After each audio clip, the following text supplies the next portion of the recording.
एक बार की बात है। एक राजा था जिसे राज भोगते काफ़ी समय हो गया था। बाल भी सफ़ेद होने लगे थे। एक दिन उसने अपने दरबार में उत्सव रखा और अपने गुरुदेव एवं मित्र देश के राजाओं को भी सादर आमंत्रित किया। उत्सव को रोचक बनाने के लिए राज्य की सुप्रसिद्ध नर्तकी को भी बुलाया गया।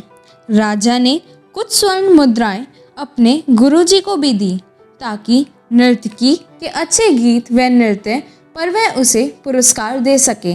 सारी रात नृत्य चलता रहा। ब्रह्म मुहूर्त की बेला आई। नर्तकी ने देखा कि मेरा तबले वाला ऊँग रहा है और तबले वाले को सावधान करना ज़रूरी है, वरना राजा का क्या भरोसा, दंड दे दे। तो उसको जगाने के लिए नर्तकी ने एक दोहा पढ़ा। बहु बीती थोड़ी रही, पल पल गई बिताई, एक पल के कार ने न कलंक लग जाए।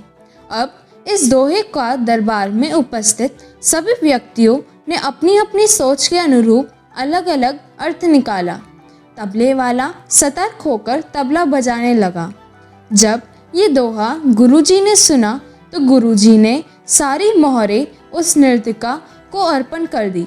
दोहा सुनते ही राजा की लड़की ने भी अपना नौलखा हार नर्तकी को भेंट कर दिया। दोहा सुनते ही राजा के पुत्र युवराज ने भी अपना मुकुट उतारकर नर्तकी को समर्पित कर दिया। राजा बहुत ही अचंभित हो गया। सोचने लगा, रात भर से नृत्य चल रहा है, पर ये क्या? अचानक एक दोहे से सब अपनी मूल्यवान वस्तु बहुत ही खुशी से नर्तकी को समर्पित कर रहे हैं। राजा सिंहासन से उठा और नर्तकी को बोला, एक दोहे द्वारा एक सामान्य नर्तिका होकर तुमने सबको लूट लिया। जब ये बात राजा के गुरु ने सुनी तो गुरु के नेत्रों में आंसू आ गए और गुरुजी कहने लगे, राजा, इसको नीच नर्तिका मत कहे।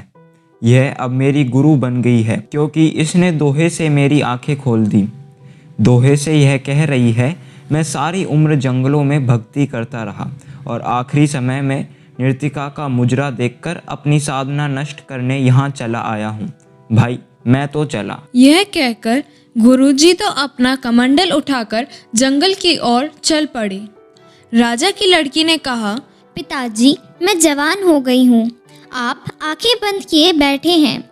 मेरी शादी नहीं कर रहे थे तो आज रात मैंने आपके महावत के साथ भागकर अपना जीवन बर्बाद कर लेना था, लेकिन इस नर्तकी के दोहे ने मुझे सुमति दे दी है कि जल्दबाजी मत कर, कभी तो तेरी शादी होगी ही। क्यों अपने पिता को कलंकित करने पर तुली है? युवराज ने कहा, पिताजी, आप वृद्ध हो चले हैं, फिर भी मुझे राज सिंहासन नहीं दे रहे थे।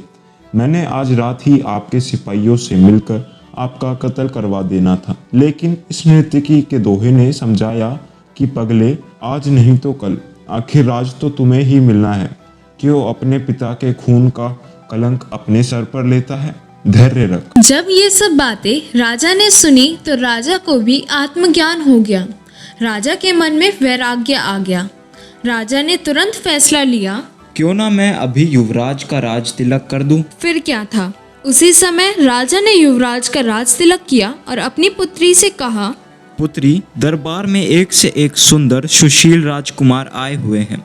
तुम अपनी इच्छा से किसी भी राजकुमार के गले में वरमाला डालकर पति रूप में चुन सकती हो।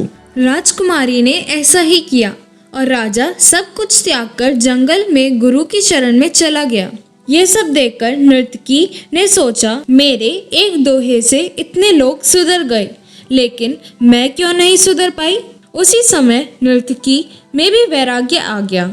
उसने उसी समय निर्णय लिया कि आज से मैं अपना बुरा नृत्य बंद करती हूँ और कहा कि हे प्रभु, मेरे पापों से मुझे क्षमा करे। बस आज से मैं सिर्फ तेरा ही सुमिरन करूँगी।